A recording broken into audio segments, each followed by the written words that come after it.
Alligator. Tourists eat alligator. We don't eat alligator.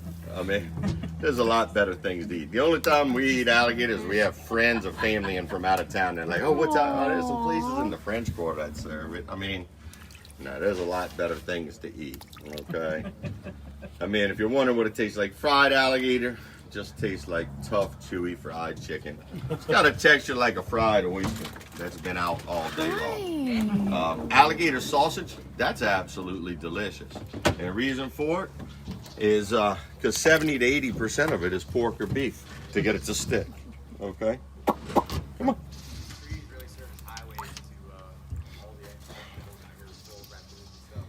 If you want to try it while y'all are down there, the best way I recommend it would be blackened. Blackened alligator is pretty good. It's tough, but the flavor is good.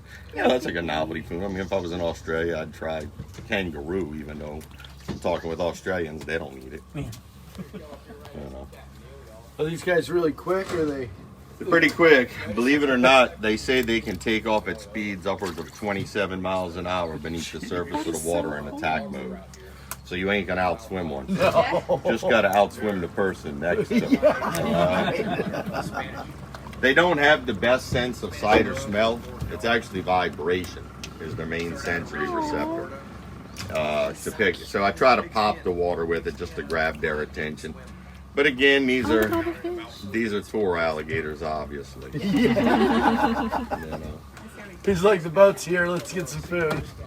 And look, so these folks can see it. And look, I'm not gonna lie to y'all and tell y'all it's a good thing we're feeding an alligator. Okay. Y'all all seem to be intelligent people. Y'all are able to produce enough money to be able to pay for this tour. The worst thing you can do for a wild animal is feed it, okay? But I've got a mortgage to pay, just like y'all, and everybody wants to see an alligator. If we didn't feed them, you wouldn't see them. If I'm out here in my personal boat, I see alligators 200 feet away and they go underwater.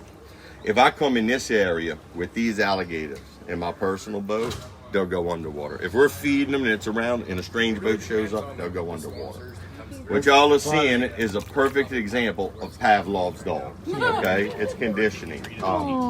We are regulated by the Wildlife and Fisheries, and they know what we're doing. So they put some safety protocols in place. It's illegal to feed an alligator within 500 feet of a residence.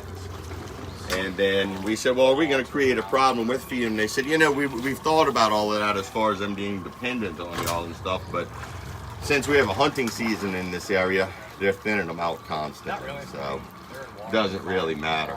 But yeah, I mean, a lot of people are like, oh, it's like, no, it's not a good thing to feed a wild animal. But what are you feeding it?